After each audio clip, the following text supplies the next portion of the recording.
Emotional needs and the Primarchs.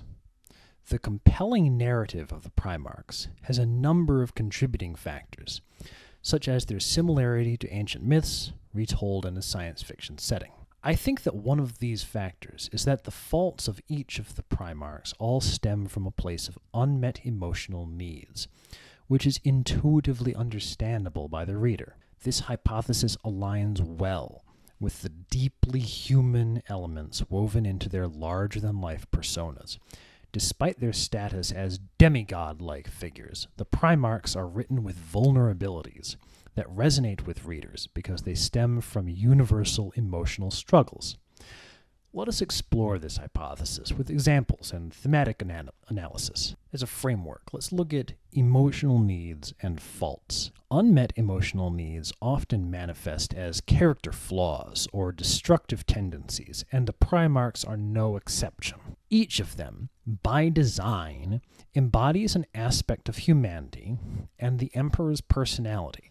When their needs are unmet or misdirected, their flaws emerge, driving conflict and tragedy. This grounding in human emotional struggles makes their stories both relatable and mythic. Let's look at just a few for now, examples of Primarchs and their unmet emotional needs. Horus, the need for recognition and love and personal attention. As the firstborn, or at least the first found, Horus's need for the Emperor's validation was immense. His fault, hubris and betrayal, arose when he felt abandoned and overshadowed by the Emperor's secretive plans, notably the Webway Project. His fall resonates because many of us can empathize with feeling unappreciated or betrayed by a trusted figure. With Fulgrim, we can find a need for perfection and validation. Fulgrim sought perfection as a means to prove his worth.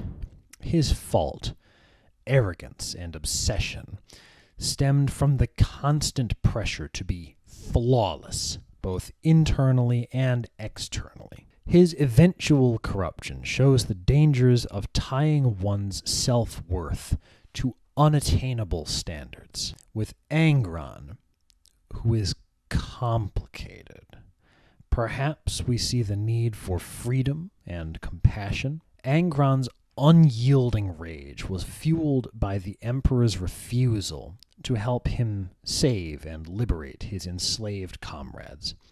His unmet need for brotherhood and freedom, along with his chronic pain from the butcher's nails, stayed with him throughout his life and into his daemonhood.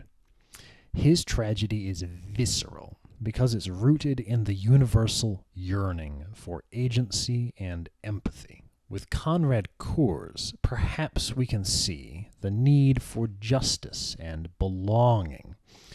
Kurz's descent into madness stemmed from his need to impose justice, twisted by the rejection and fear he faced from others. I suspect that there may also be an element of guilt and shame from his childhood as well. His self-destruction highlights the loneliness and despair of someone whose vision, however warped, is dismissed or misunderstood. Yes, his vision was horrible. Meeting his needs with empathy would not mean validating his choices. Indeed, it would be a necessary precondition to his changing his choices. Lorgar is pretty straightforward in comparison. He had the need for faith and purpose. Lorgar's fault of zealotry originated from his unmet need for spiritual guidance and affirmation.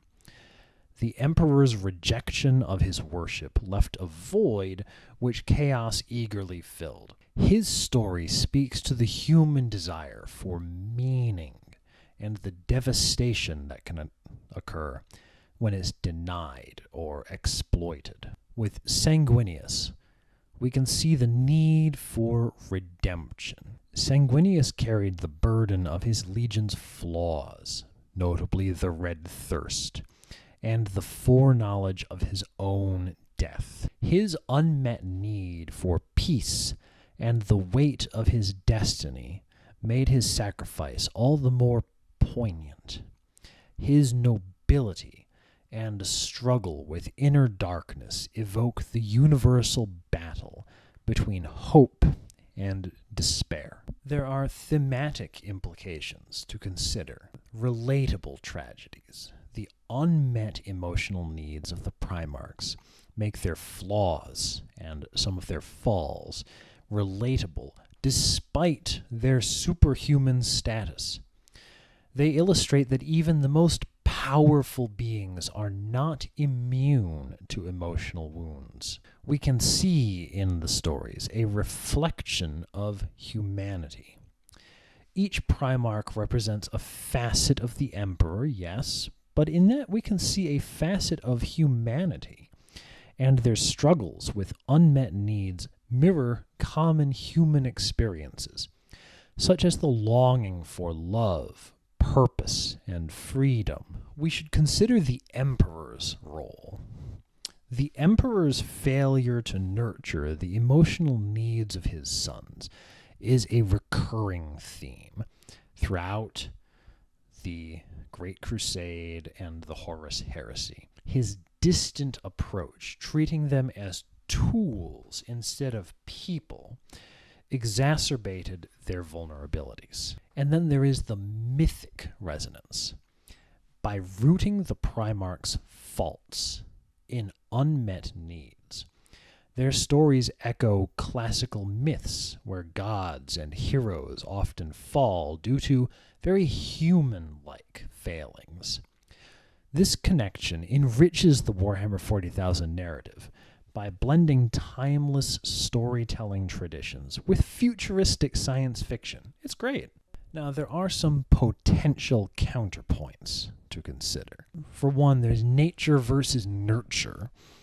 Some might argue that certain Primarchs, notably Angron and Kurz, were doomed by their environments or inherent dispositions, regardless of their later emotional needs. However, unmet needs often interact with external circumstances to create faults. Then there's the scale of responsibility. While unmet needs do provide context, they do not absolve the Primarchs of their choices.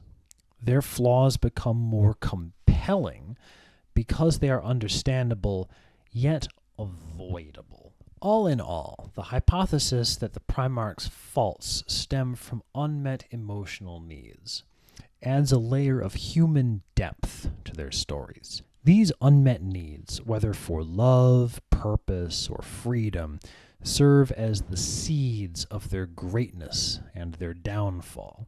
By exploring these themes, the Warhammer 40,000 universe achieves a blend of myth, tragedy, and relatability, which we fans love. Do the stories of the Primarchs support the idea that excesses of trust and compassion were the causes of their problems? Do the stories of the Primarchs support the idea that resentment and isolation were the causes of their problems? I think rather the latter, more than the former. With excess trust and compassion, some Primarchs, such as Sanguinius with his innate empathy, or even Lorgar, whose early faith had some genuine devotion, demonstrated that openness and a readiness to trust could be both a strength and a vulnerability. In these cases, an overabundance of compassion might have made them susceptible to manipulation, or left them unprepared for the brutal realities of the galaxy. However, these traits alone do not appear to have precipitated their tragedies. Rather, they often served as part of a broader, more nuanced personality, and sometimes as a bulwark against the darkness they faced. More compellingly, many Primarchs suffered from a deep sense of isolation, a gap between their inner selves and the emperor's carefully guarded vision.